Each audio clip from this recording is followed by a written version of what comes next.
सही बात बात जितनी हमारी उम्र बा वैसी पहले से आपके गायकी बा। और रही बात तब के जमाना में और अब के जमाना में, आज भी हम चैलेंज रखीला। हम नचनिया ना है, हमू गवैया नहीं जो ठुमका मार मार गई था। दिनेश भैया ये आपके पता हुई हम कैसन गवैया है। हम सिर्फ बिरहा गई था। बिरहा हुए गावेला जेके बिरहा की कीमत पता हुई। हमारा पूर्वांचल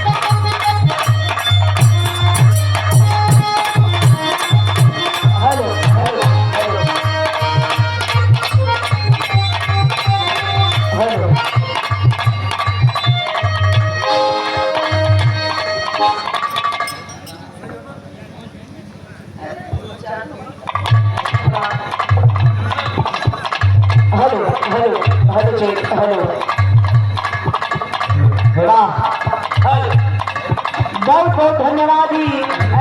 जी धरती और जन श्रोता भाई बाबू लोग बैठे लोग नाम से आप लोगों के बार बार धन्यवाद कि आज के दौर में आज के समय में समय के बड़ा महत्व बा। समय के देखल सके समय देखल समय के ना देखल लोग का समय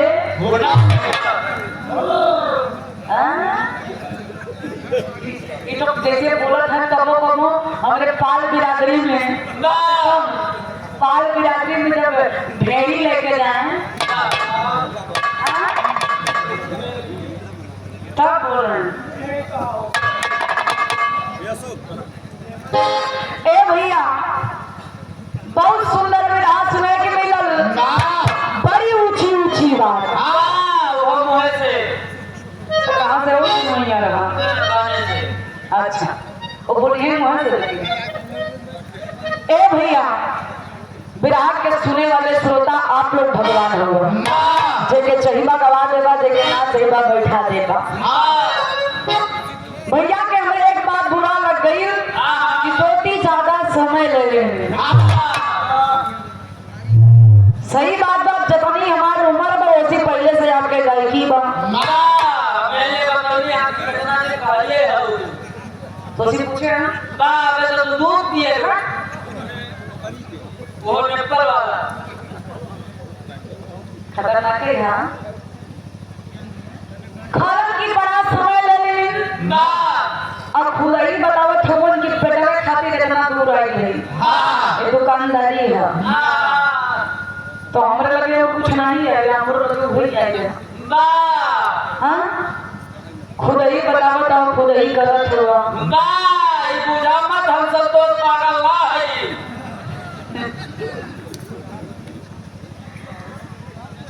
अच्छा दुकान करिए हर कलाकार के अगर ये पैसा बंद हो जाए दादा तो गवैयो के बनो यानी जोर लगा ले बिरहा हो जाए। एक कहीं बिरहा ना मिली बिरहा ना मिली बिरहा। ए भैया ये दुकान दरिए बोलवावा था तब समय बिरहा में लगा था। और रही बात तब के जमाना में और अब के जमाना में, आज भी हम चैलेंज रखीला। हम नचनिया ना है, हमू गवैया नहीं जो ठुमका मार मार गई था। दिनेश भैया ये आपके पता हुई हम कैसन गवैया है। हम सिर्फ बिरहा गई था। बिरहा हुए गावेला जेके बिरहा की कीमत पता हुई। जैसे हमारे भैया एक दादाजी गवैया तब ये बिरहा हमारे पापा बिरहा का बिरहा हमके विरासत में मिलल बा। ना हमारे पापा नाचे ना हमारे पूर्वज न चल। स्वर्गीय रामदेव साहब हम घराना से बिरहा गाइला तो नाचत तब हम गवैया तोरे नजर में जे नाचत हुए गवैया तू मूर्ख हुआ जे नाचत बहु के लोग आनंद लेलन जे बिरहा गावत को कुछ भी नहीं याद करो समझा। स्वर्गीय रामदेव उस्ताद वीर रस के सम्राट छोटा ही करलन पापा बतावे अगर वीर रस गा लेना तब वीर रस के मतलब बता दे कि वीर रस हो थका तोरे जैसे मूर्ख इंसान ये करे हां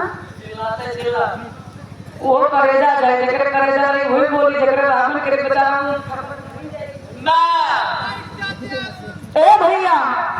स्वर्गीय रामदेव उस्ताद अगर वीर रस के विराग गा दे तो कमजोर अगर मन रहे भैया आप लोग बैठ जा प्रेम से निवेदन था अब बिरहा होई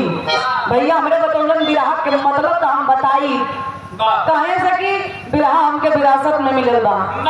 विरासत का होला बाहर से सुनना लेकिन अब ओरिजिनलिटी हम देव हम विरासत में का पौले हो। ए भैया स्वर्गीय रामदेव उस्ताद हमरे जब बिरहा गावे तो कमजोर कोनो मन रहे ना अगर एकदम स्वर ले ले तो सारा मन टूट जाए बिरहा के मतलब बराबर है।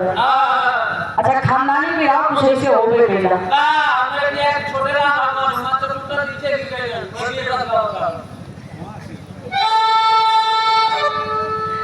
ए भैया सच्चाई बा आज के दौर में बिरहा में परिवर्तन आ गई बा लेकिन वो अपने ऊपर डिपेंड रहेला कि नचा के गवा के बिरहा पे लईबा कैसे नाचिए आप जी भर के नाचिए भगवान के भैया कुछ लोग कहले कि नाचे गावे तोरे तान हुई के दुनिया तो खनी से नाचा हम केहू के ऊपर कमेंट ना करब जेकर जो इच्छा बा वो करी लेकिन आज के दौर में परिवर्तन भी जरूरी बा आज के समाज कुछ परिवर्तन चाहत हो जाएगा उनकर इच्छा परिवर्तन आज के दौर मांगत बा तो परिवर्तन के दौर में कुछ नहीं की भी जरूरी लेकिन बिरहा हम भूलल ना है। अब कम समय में एक अपने खानदानी बिरहा आप लोगों के फरमाइश हमरे बिरहा के भगवान बैठे हुए अपने जमाना के माहिर कलाकार भी हुए छकौड़ी आबे बाबूजी बैठे रहो बाबूजी कलम की ज्योति एक वीर रस के महाभारत के बिरहा गावा तो जैसा आप लोगों की इच्छा हुई बिरहा वैसे गाइए वीर रस के महाभारत से सबकी इच्छा बना ठीक बा तरी सब लोग जो कुछ मूड मिजाज बना ला तो बिरहा हो जाए लोग बड़ा इत्मीनान से बैठे हुए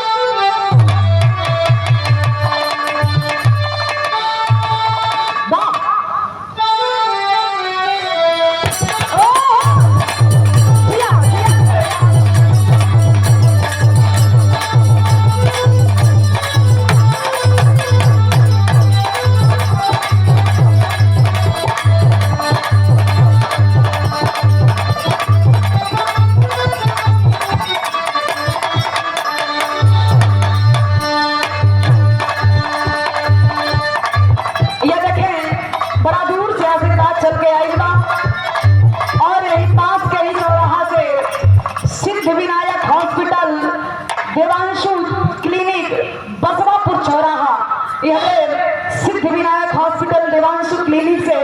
बसवापुर चौराहा से हमारे धर्म के गार्जियन मौर्य डॉक्टर हमारे बिरहा जगत के बड़े सुंदर कलाकार उभरते हुए कलाकार खुंडा प्रयागराज की धरती से आशीष भैया के परम मित्र हुए ये डॉक्टर साहब की तरफ से ये डॉक्टर साहब की तरफ से बहुत सौ रुपया के आशीर्वाद बहुत बहुत प्रणाम हो बहुत बहुत आशीर्वाद के कामना बा उपस्थित जनता जनार्दन के पैर छू के पहली आशीर्वाद के कामना बा। अब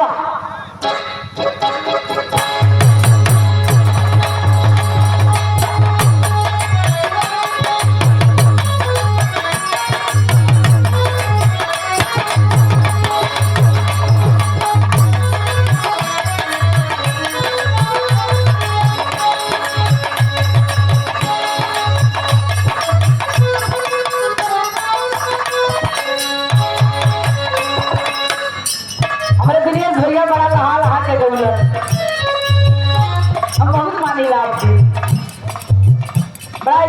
परिवार मिला करता है। इतना मुंबई में चल जाके मानेगा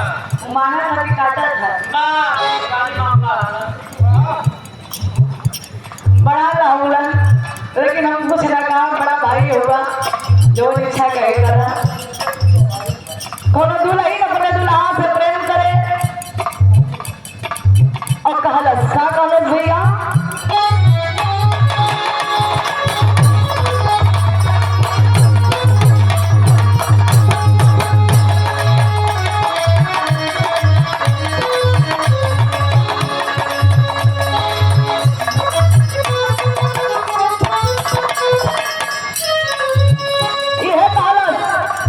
चूड़ी अपना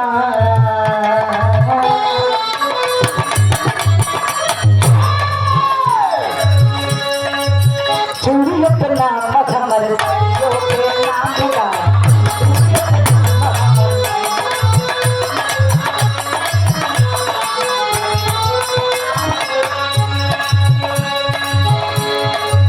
तोहर खतीर खमल फिरनी तमाम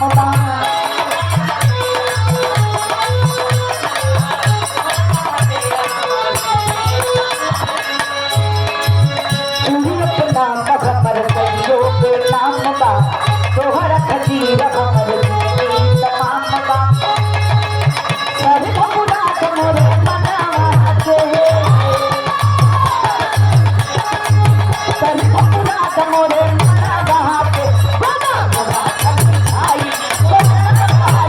गोरे हथवा पे नाम लटकना के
ये हमारे दरोगा भैया की तरफ से प्रतापगढ़ की ऐतिहासिक धरती से चलकर है। एक रुपया के आशीर्वाद बहुत बहुत प्रणाम हम पकड़ में डर नहीं लगे दुल्ही अपन दर्द बता बता कहे का कहे भैया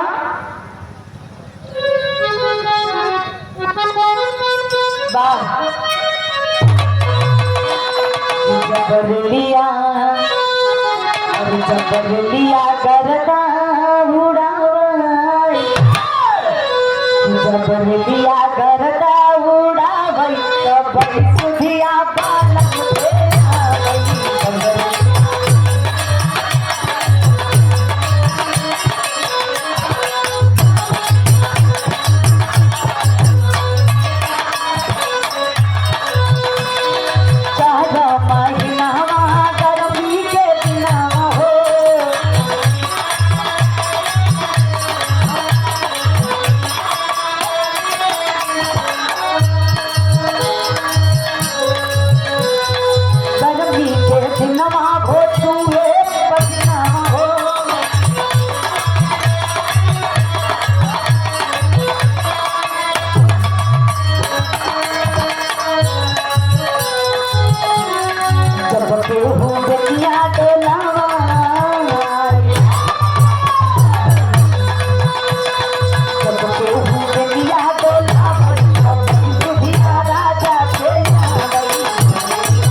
दादा वाली गीत हो के जाए वो भैया बताए ना पुरनकी के जमाना बा रहा और बा और हमेशा रहे। मात्र 2 लाइन सिर्फ उगरे बाद एक छोटा सा भी रस के विराम फरमाइश बा महाभारत से। अब गुरुजी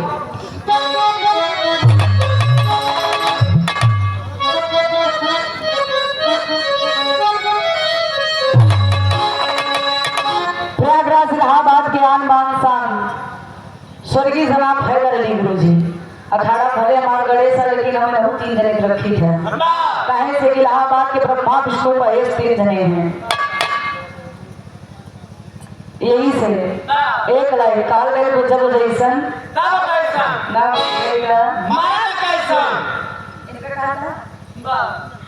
एक लाइन ना बता कर का गौलन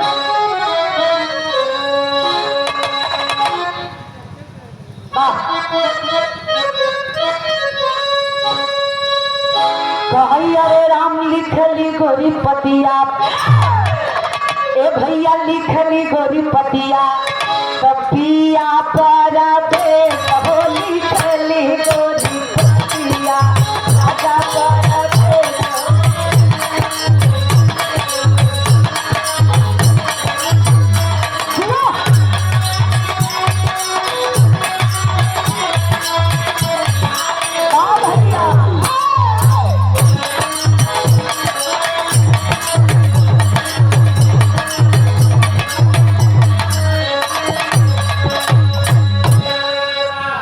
नदी के पीरनमा बोला आई बाकी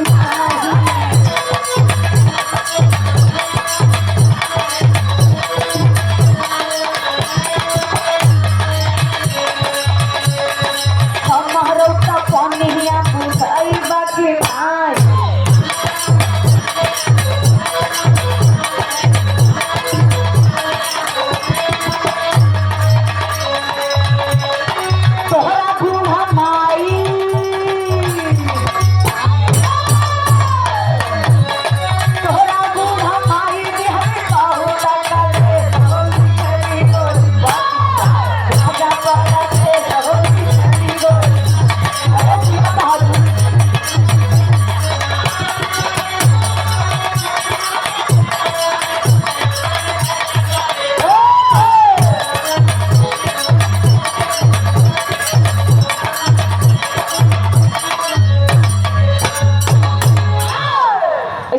समझते हुए हमारे धर्म के गार्जियन जवाहरलाल यादव बसवापुर की धरती से शानदार 1 रुपया के आशीर्वाद बहुत बहुत पहले की प्रणाम हो आशीर्वाद के प्रतीक्षा था। लेकिन एक लाइन और गाँव प्रलन के लाल जी नहीं गुरु जी माँ पे एक लाइन ला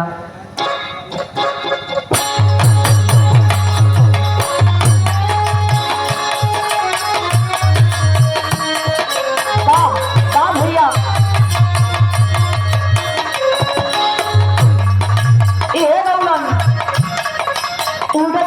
चिड़ैया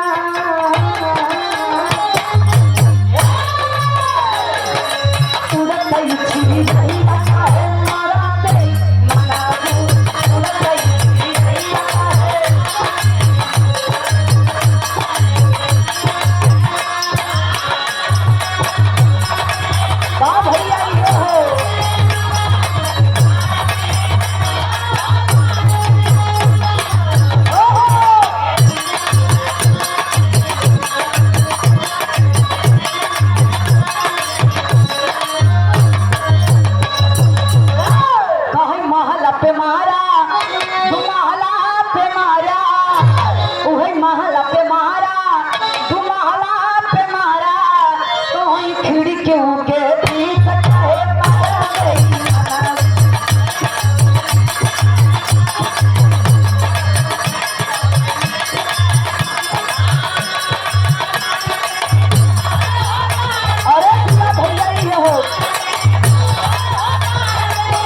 लाइन बस। ये लाल जी लहरी गुरु जी का है। एक लाइन स्वर्गीय दादा राम कैलाश गुरु जी का बदल का गौलन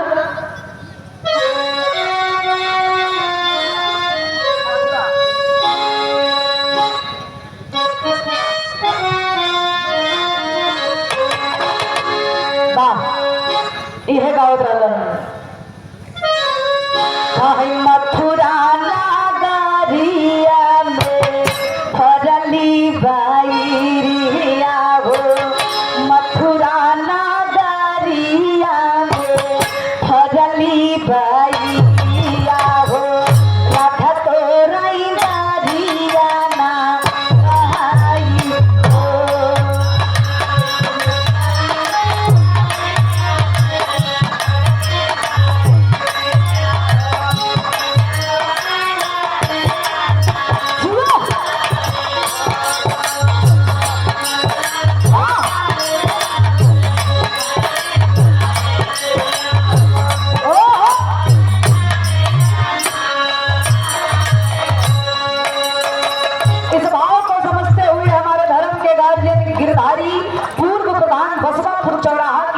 धरती से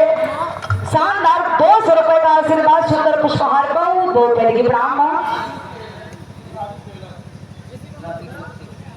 धर्म के गार्जियन राजू टेलर 101 रुपया के आशीर्वाद को बहुत प्रणाम हो। एक लाइन होगा मैं कहा गाँव है राजपति यादव उर्फ बजरंगी बसवापुर की धरती से शानदार 100 रुपया के आशीर्वाद को बहुत प्रणाम हो। हिरिया राधा चिखयो ना पामई हो, एक हिरिया राधा चिखयो ना पामई हो, नदी है बातिया बजाई हो।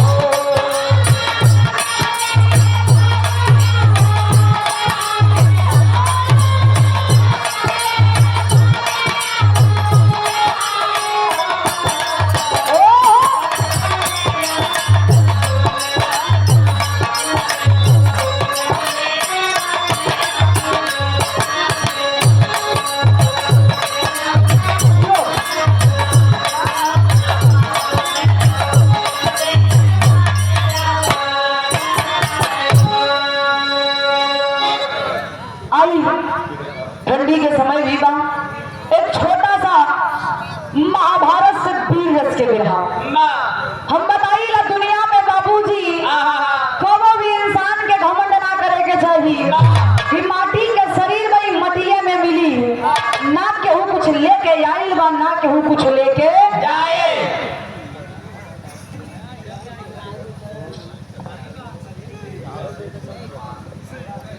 अशोक यादव डेयरी वाले मिष्ठान भंडार की तरफ से मेरे अशोक भैया की तरफ से 101 रुपया के आशीर्वाद। कुलराज यादव बसवापुर चौराहा की ऐतिहासिक धरती से शानदार 200 रुपए का आशीर्वाद। नेजर यादव चौड़ई पाठक गुरु गार्जियन की तरफ से 101 रुपया के आशीर्वाद को बहुत प्रणाम। आई भैया हम बताइए माटी के शरीर का मटिया में मिली ना केहू कुछ लेके आई बा ना केहू कुछ लेके जाई। आओ गुरुजी तरी सब मिजाज बना के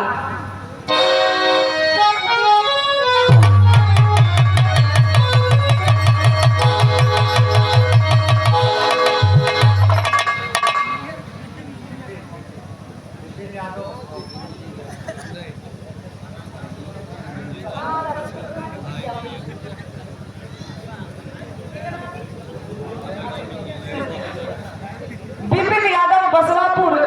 और मिसिर के नाती भैया की तरफ से 101 रुपया के आशीर्वाद बहुत बहुत प्रणाम हो।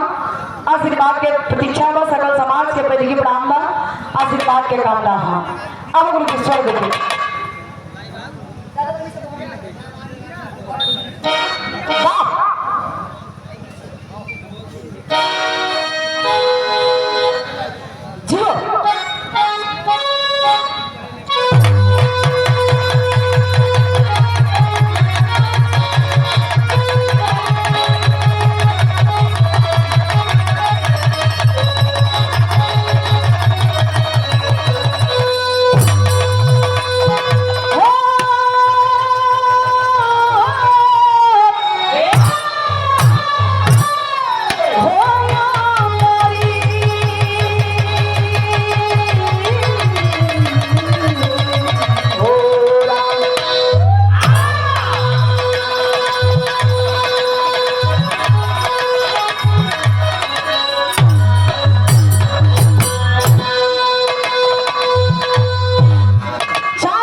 अंबापुर की ऐतिहासिक धरती से 101 रुपया के आशीर्वाद बहुत बहुत प्रणाम हो।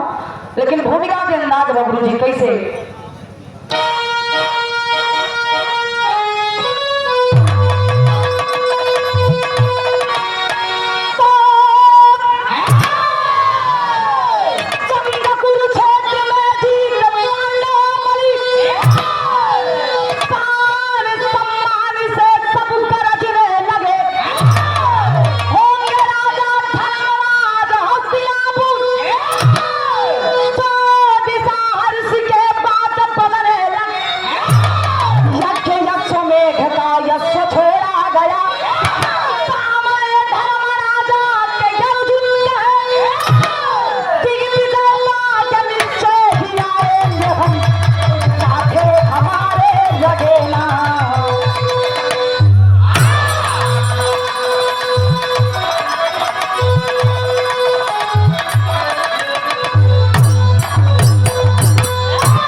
बात तनी समझ रहा आप लोग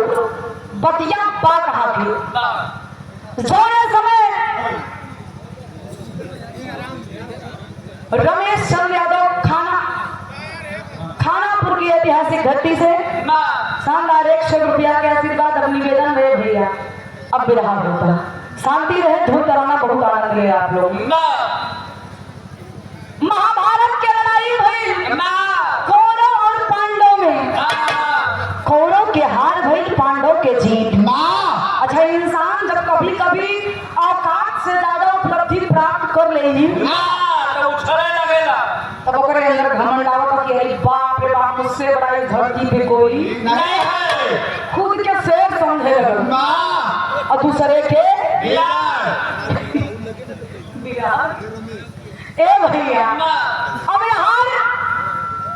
पांचों भाई के घमंड आ गई कि महाभारत के लड़ैया के हम पांचों भाई मिलके जितले बानी हमारा से परियारी धरती पे कौनो भी कन्हैया के खबर लगल कन्हैया कलनी है रहल औरों के विनाश भई अगर ये घमंड पांचों भाई में आ जाई तैबा ए बाबू आज भगवान कन्हैया तो आप ही लोग बोलो तो हम ही बोली शांति रहे निवेदन में हाथ जोड़ के इसी बड़े मेरे आपा से हथियार ना दो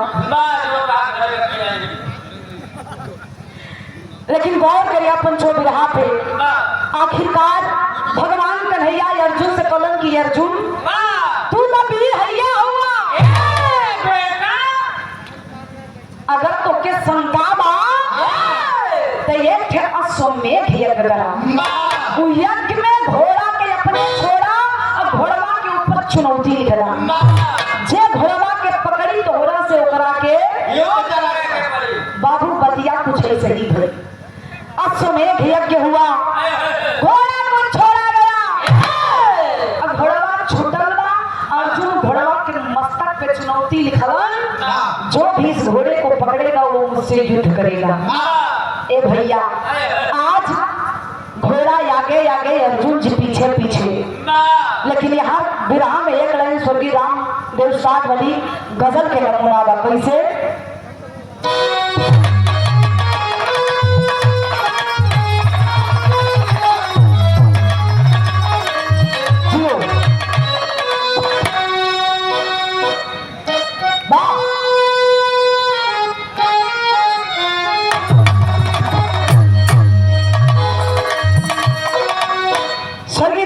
गजल के गाँव में ना तो लागे कि हाँ कोई भी रसगार है गाँव में कैसे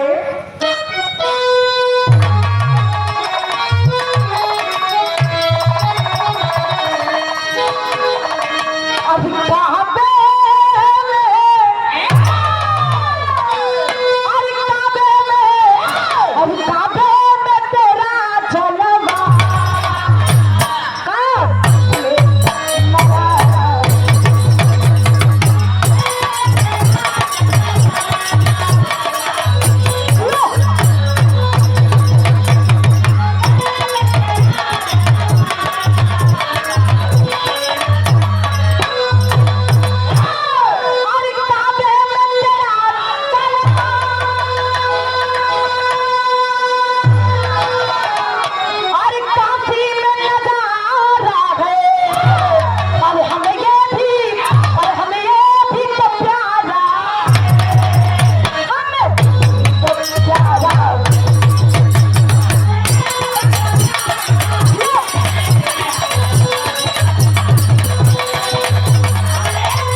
लिखलन भैया,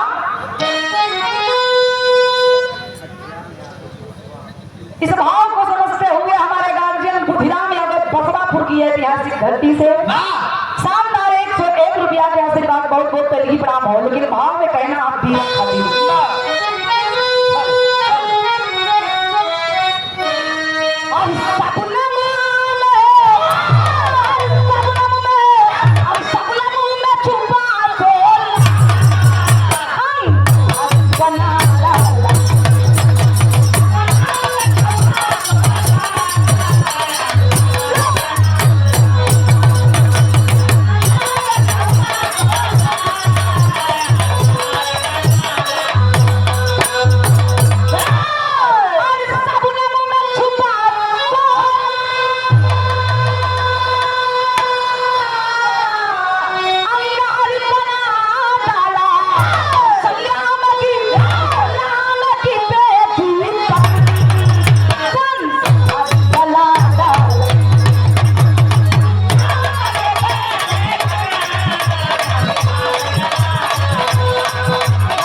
बस करो ये देवता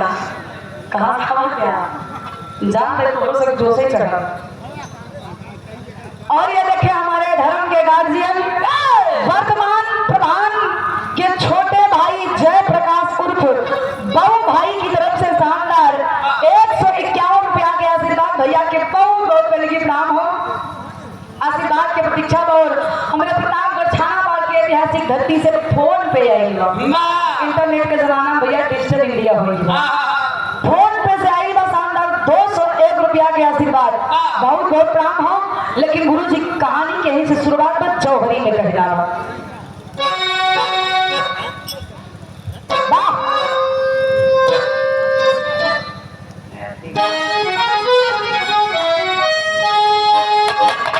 जियो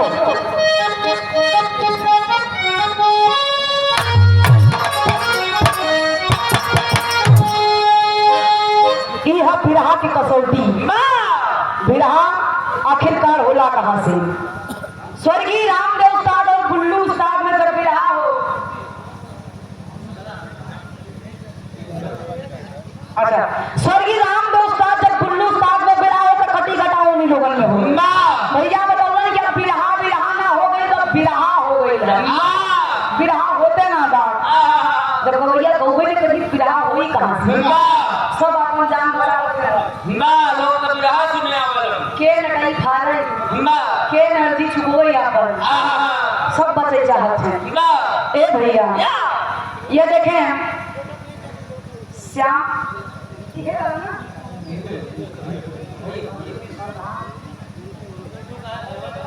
उनके देखो ना। अच्छा ये शानदार आशीर्वाद मिला अपने भैया की तरफ से, दिनेश भैया के भी बहुत बहुत धन्यवाद और उनके तरफ से आपके बहुत बहुत धन्यवाद देते ना जय बाबा भैया। वर्तमान प्रधान के छोटे भाई जय प्रकाश उर्फ बहु भाई की तरफ से 51 रुपया के आशीर्वाद दिनेश भैया के बहुत बहुत प्रणाम, आशीर्वाद की प्रतीक्षा करो। लेकिन जब बुल्लू उस्ताद और रामदेव उस्ताद में कटी कटा हो तो बुल्लू उस्ताद अपने उस्ताद में जौहरी बोले कैसे?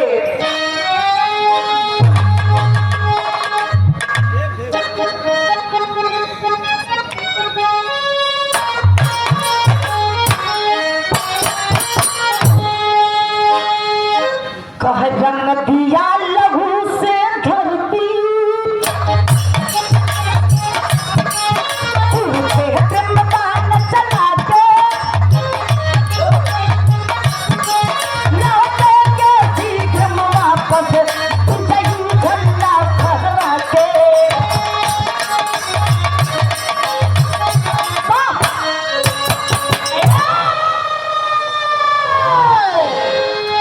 अंदाज के कर बुल्लू गुरु जी के। अच्छा तभी से जोर से चढ़ी जाता है।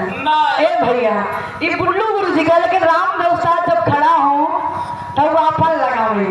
का ये मास्टर तनी से पूरा लैया बचाई के पावल एक पत्ती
ये खानदानी चीज बा कहानी के समझा अब कहानी बा कहाँ से घोड़ा छुटल बा अर्जुन जी पीछे पीछे घोड़ा आगे आगे जब घोड़ा गई चारों दिशा से लौट के आई फिर मस्तक पे चुनौती देखे कहे कि बाप रे बाप अर्जुनवा के घोड़ा वो है अर्जुन जब महाभारत के लड़ाई के जितले हुआ उनका से केहू युद्ध ना कर पाई घोड़ा लौट के बाबूजी आया है गांव जोड़े गांव के नाम खमचनपुर बताओ खमचनपुर के रहे वाली एक नारी कौन नारी तो समझ गया तेरी मूर्ख की बस्ती यही बा नारी मतलब स्त्री मेहरारू समझे पूरा खानदान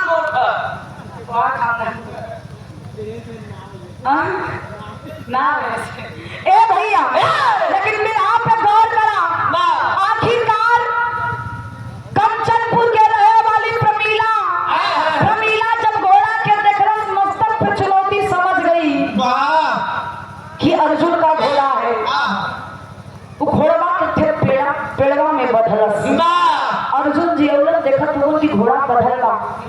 अर्जुन जी चिल्ला के पूछा लगला केकरा में इतना हिम्मत भइल कि हमार घोड़ा बधलस प्रमीला आई कलस्का हो पैसा इतना देर से चिघरा रहला कैसे चिल्लाता अर्जुन बोलो चिल्ला रही बच्ची हई घोड़ा के बदलेला कहीं नजरिया घुमा के देखा के उ लौकत बा कहल नहीं जब केहू ना लौकत बा हम ही देखाते त हम ही बदल है अर्जुन बोलन मेहरारू के जाके तू घोड़ा बदलू जब से आया टिप टिप टिप टिप टिप टिप टिप टिप कर दिया के क्यों कहा अर्जुन बोलन घोड़ा बांधे के मतलब समझे लू कहली मतलब कहली घोड़ा अगर बदले आऊ हमरा से युद्ध करू आवा पटकी पटका करा अर्जुन पटका हुआ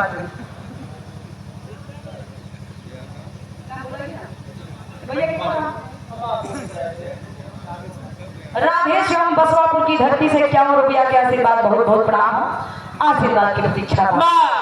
ए बाबू यार अर्जुन बतौलन का बतौलन बिरहा में एक लाइन तरज बा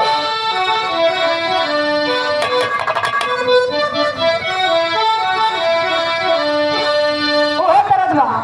अरे कचौड़ी गली सून कैला बलमु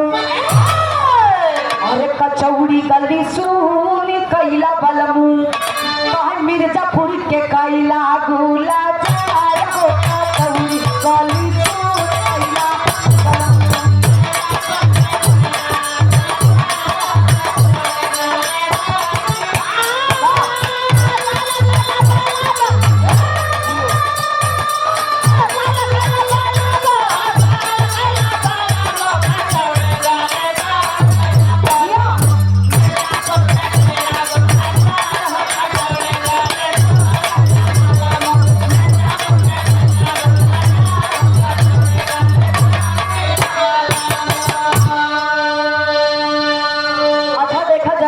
के घमंड रहेला तो खुद के परिचय खुद ही से देला। अर्जुन अपन परिचय प्रमीला से देत है। बोला कैसे?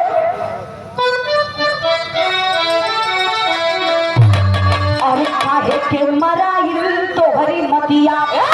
अरे काहे के मराइल तोहरी मतिया, काहे घोड़ा होई के आवर दिया, काहे के मराइल तोहरी मतिया।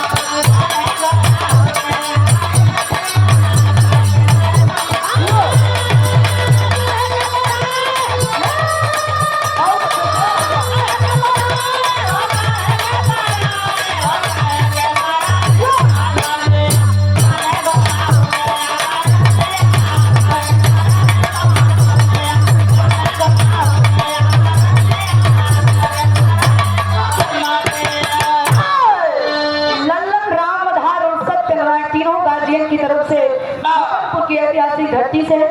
शानदार 101 रुपया के आशीर्वाद बहुत बहुत प्राण हो, आशीर्वाद के प्रतीक्षा बा। अर्जुन कहला की लागत कि अपन जान नहीं प्यारी बा, ई घोड़ा बदले के मतलब बा हमरा से युद्ध करा। लेकिन एक बात गौर से सुना कि हम हई के अर्जुन कहता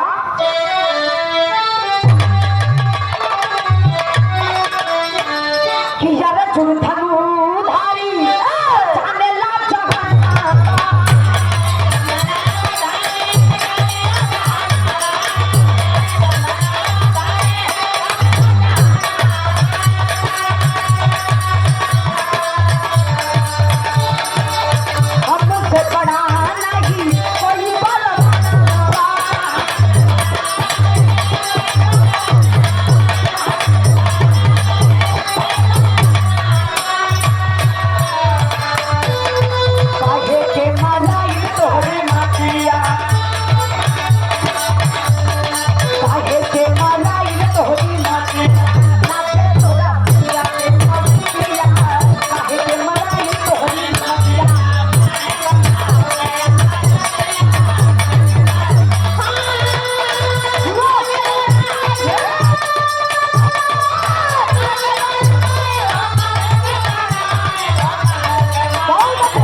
प्रमीला सुनले पर डांट के अर्जुन के कहलस, अर्जुन बड़का वीर हुआ ना तो के इतना घमंड बा कि महाभारत के लड़ाई के तू जितले हुआ, तू हुआ का तो हर सच्चाई का तो हम जानत बानी। अपन परिचय तू खुद ही से देला, लेकिन तुहार हकीकत में तुहार परिचय का तो हम बतावत हई। प्रमीला कहलस का गुरुजी विराम में तरज हो।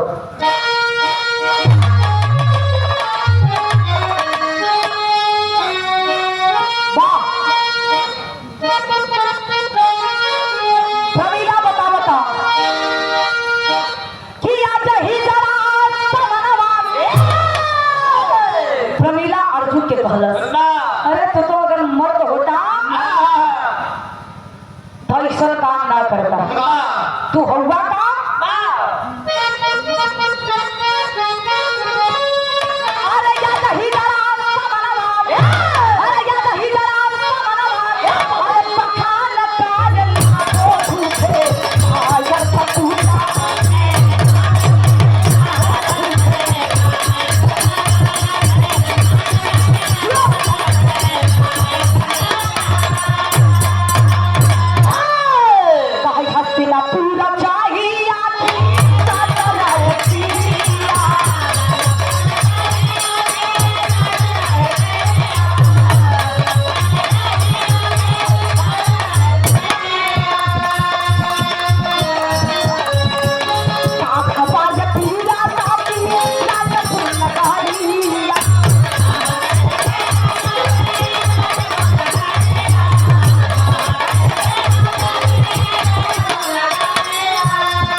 पत्नी जेकर नाम द्रौपदी बतावल गइल।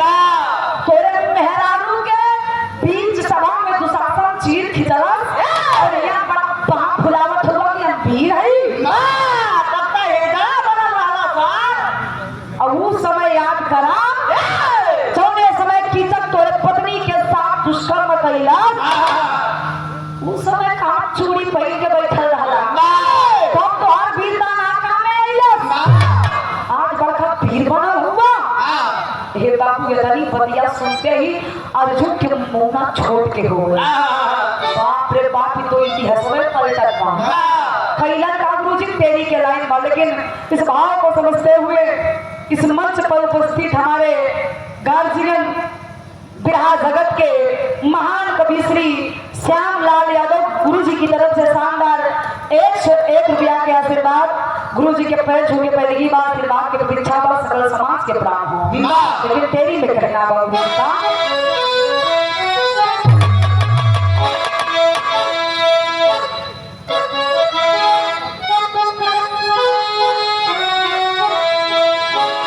अरे जवानी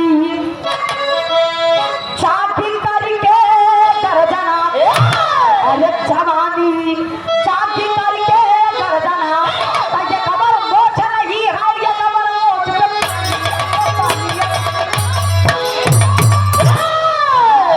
ये खबर मोछ नहीं है, ये खबर मोछ पे पानी जवानी जागी करके गर्जना। ए बाबू, आज यार अर्जुन जी सोचत हुए बाप रे बाप, मेहरारू इतना बढ़ के बोलत तो एक जवाब उनका नहीं। भैया से कहलन कि प्रभु का कर दे, पर भैया हंसे लगन कि हम अर्जुन कुछ ना कर पाए। कि महाभारत के लड़ाई ना हां। धर्म के गार्जियन कमला यादव दरोगा सूर्या थाना से हमरे दरोगा साहब की तरफ से ये शानदार 101 रुपया के आशीर्वाद, बहुत बहुत प्रणाम हो। आशीर्वाद की प्रतीक्षा बा, सकल समाज के पहले की प्राण आशीर्वाद के कामना बा। लेकिन गुरु जी यहाँ लाइन तरोज बकरी से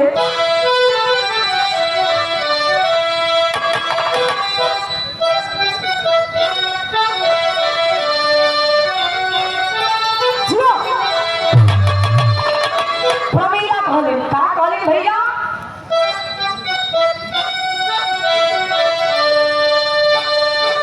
आज रनवा में छोड़ जा, अरे मावा यारा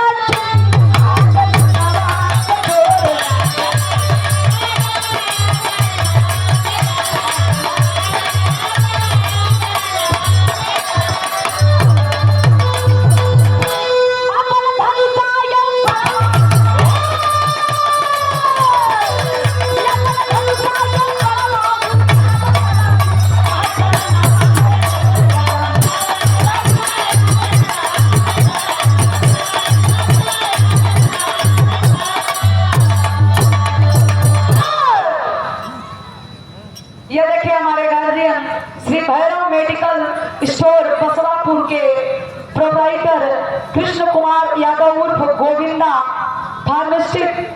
की तरफ से मेरे भैया की तरफ से शानदार 101 रुपया के आशीर्वाद, बहुत बहुत प्रणाम बा। गोविंद भैया के मालिक कर मेडिकल स्टोर चमकत रहे और सबके सेवा करत रहे। लेकिन आजकल भैया खबो खबो मेडिकल स्टोर में गलती होता है, बुखारे दवाई में पेटिक दवाई मिल जाती है। लेकिन हमारे भैरव भैया कृष्णा भैया गोविंद भैया के मेडिकल पढ़ल लिखल लोग खोल ले जब 10 तक मेडिकल स्टोर खोलबा तो डॉक्टरी के बारे में कहाँ से तुमको पता होगी। बहुत बहुत धन्यवाद बा। लेकिन गुरुजी यहाँ प्रमीला ललकार के अर्जुन के कलश की अर्जुन घोड़ा बदले ही तो थम बांध रखे हमरा से युद्ध करा और अपन घोड़ा के कहलिन का कहलिन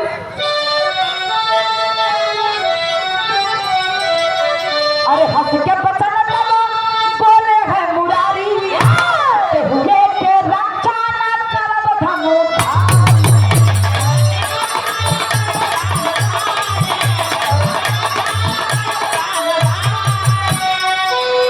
अपन के तो बनवा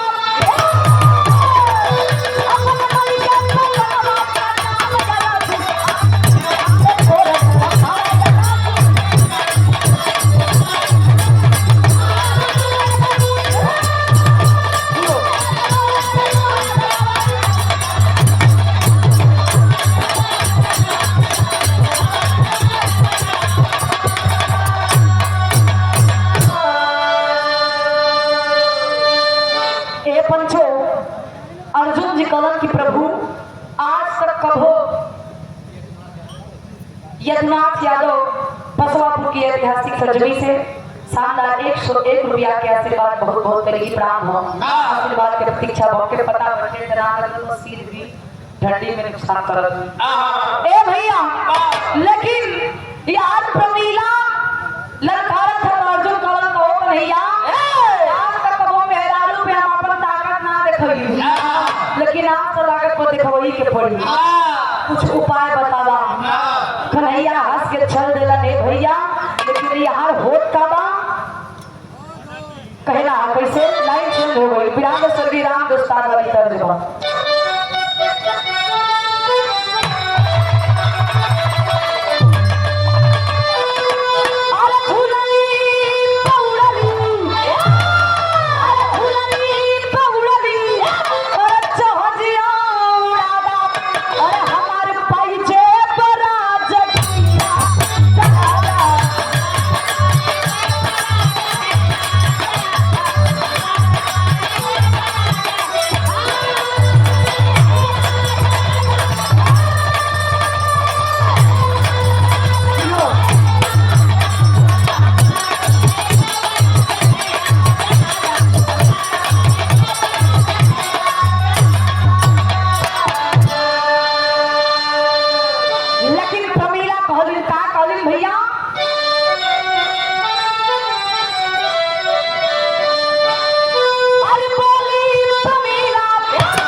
अपन वीरता दिखावा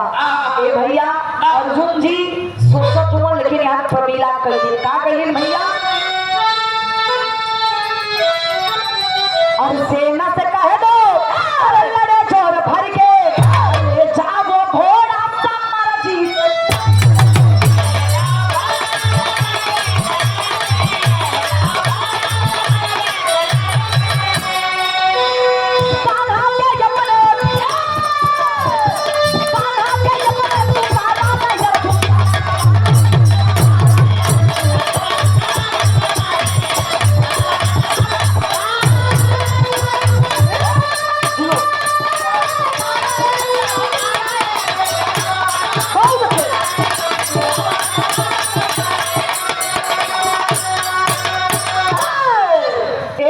आखिरकार अर्जुन जी सोचते हुए तब तक प्रमीला ये बात ही अर्जुन के रथ के पहिया अलग हो गए बैठे देवता तू केकरो पर बना दा अर्जुन जी को अच्छा ए भैया आज प्रमीला जब बाण खींच के मरल अर्जुन जी रथ के पहिया अलग अर्जुन जी जमीन पे गिरल हुआ ले पंचो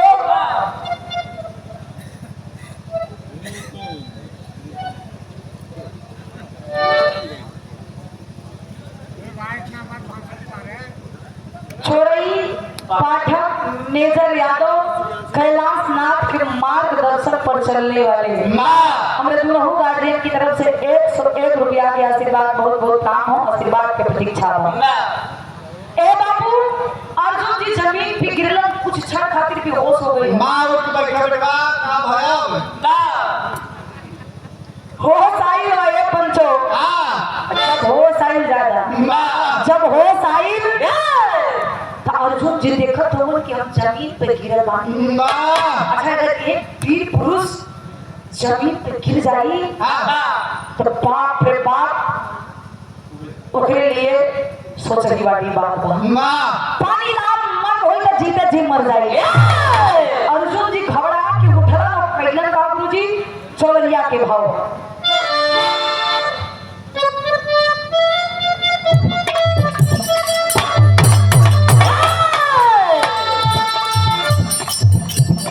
बारी उम्र का सतनिया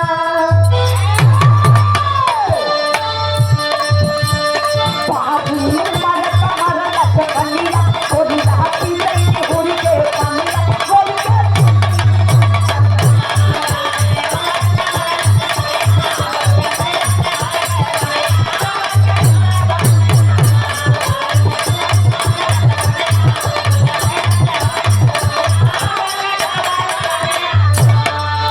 लेकिन आज उठे भवन आंखें लाल लाल है बाबूजी अखियां लाल है के पहले का ये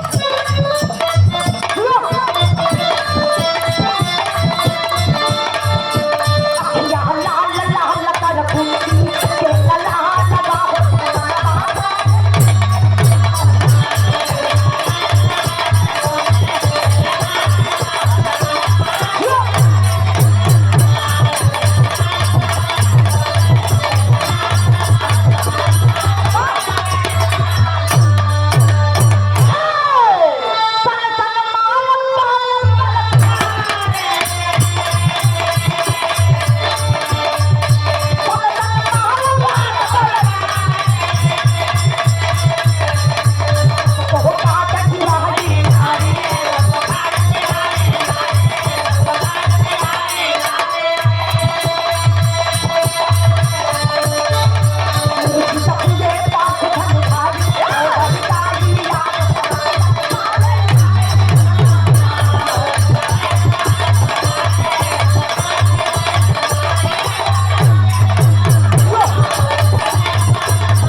बाबू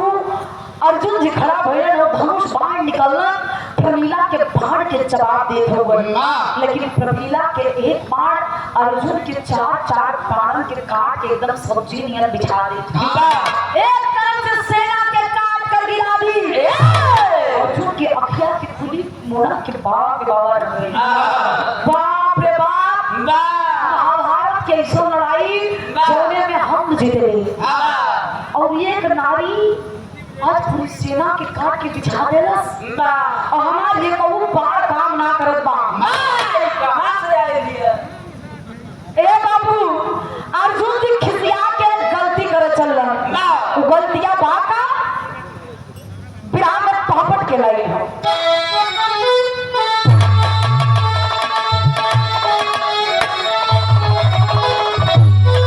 अरे मूर्छा से उठकर पार्थ बनवा भोज बनवा में अरे मूर्छा से उठकर पार्थ बनवा सोच बनवा में सजात मुरारी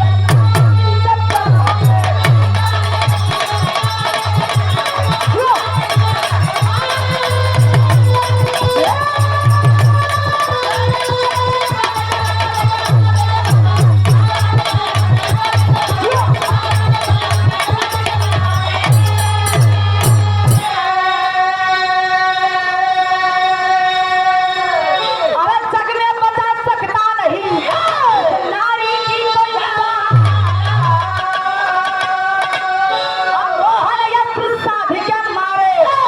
पार्थ बलवान अरे तरफ में फुटकारक पीछे बनवा में याद मुरारी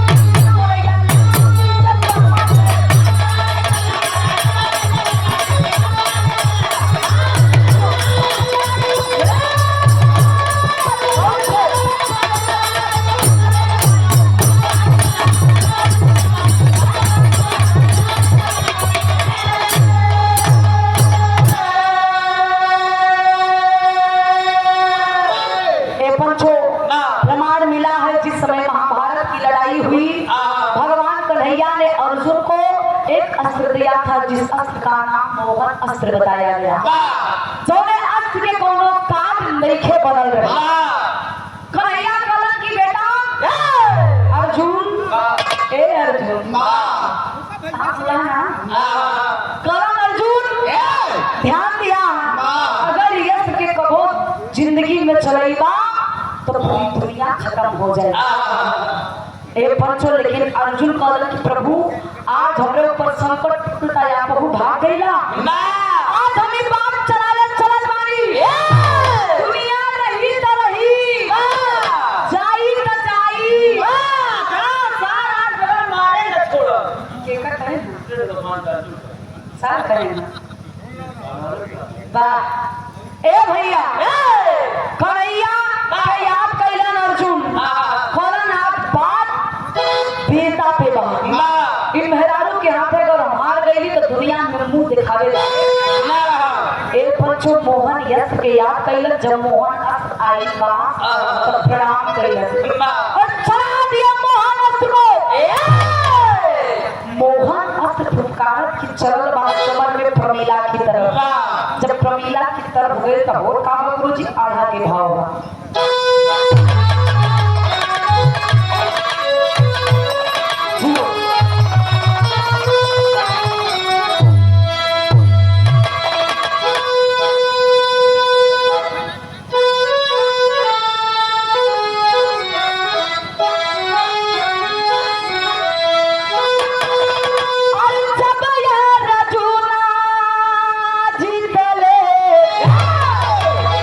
महाभारत कई लड़ैया अरे कड़ा थोड़ा चार जैसन पीरावत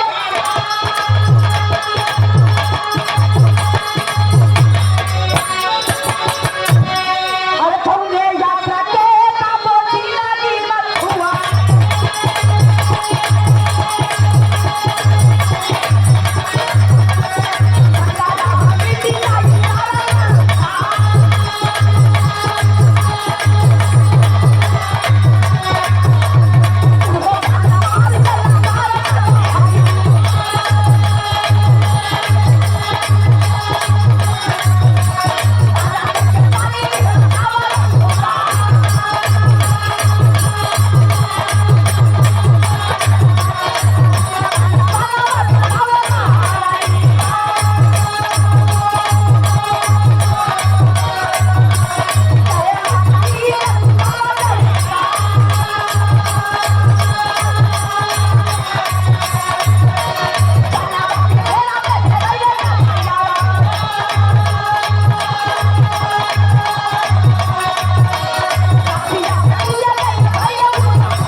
मोहन अस्त्र अर्जुन चला लिए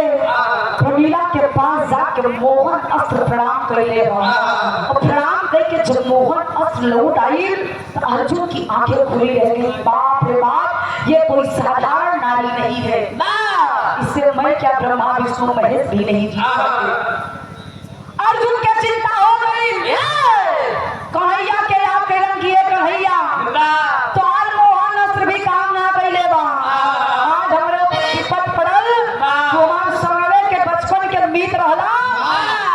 हमरा के छोड़ के चल गईला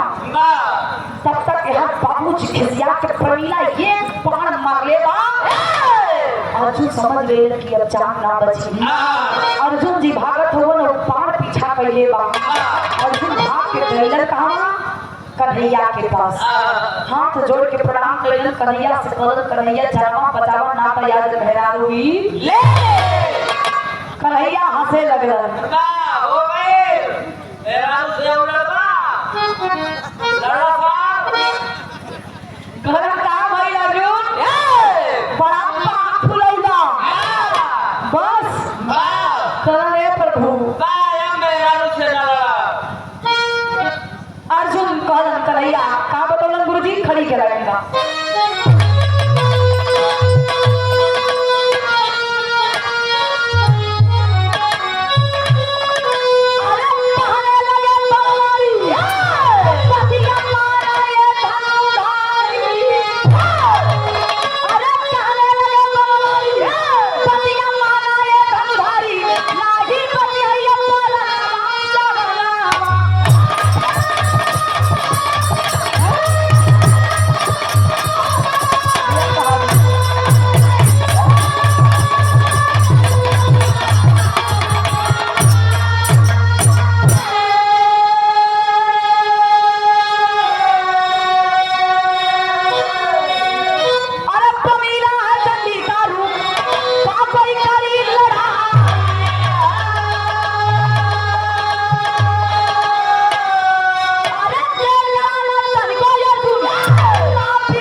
वहीं जाके मफिया मांगली तो तिरिया पिछवा से ना घुसड़ गई।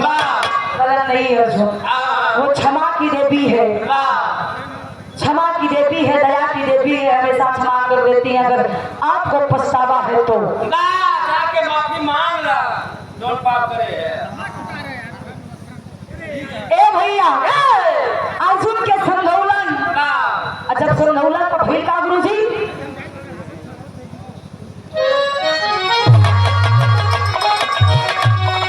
ज्ञान वरदान के साथ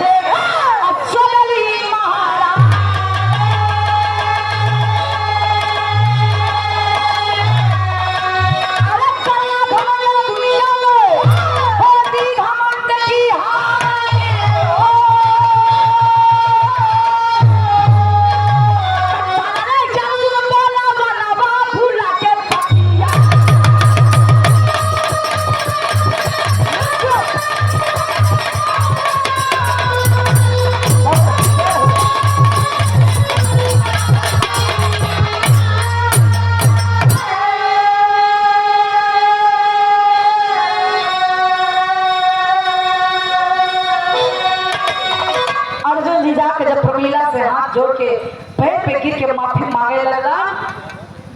तब प्रमीला हाथ पकड़ के उठोगी। खबर किया अर्जुन, आप तो वीर हो, एक वीर बहादुर किसी नारी के पैरों में शोभा नहीं देता। हमारे पैर पे गिर के माफी मत मांगा, केवल तुम्हारे घमंड और अहंकार के तोड़े खातिर हम तुम्हारे घोड़ा के बदले के बड़ा घमंड रहा कि दुनिया में वीर केवल हम ही मानी। तो आपकी भूत या आपका घमंड था कि धरती पे कोई किसी से कम नहीं है। आज के बाद कभी घमंड और अहंकार मत करना।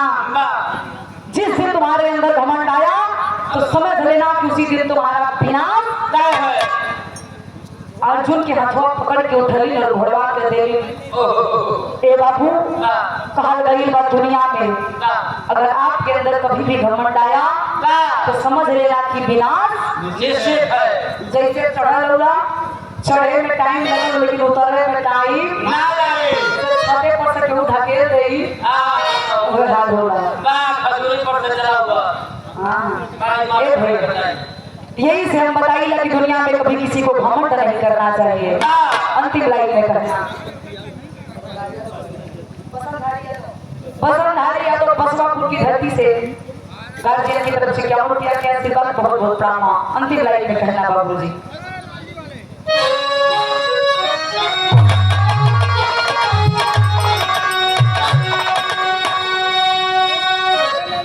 गुरु बिहारी गुरु रामलाल समझाए,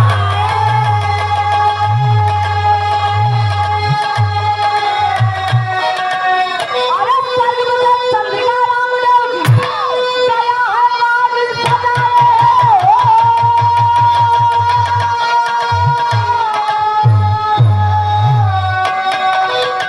अरे जवानी जागी करके गर्दना, अरे जवानी जागी करके गर्दना, तो छोटी राम कवि के रथिया पे मार आई। जवानी जागी करके गर्दना,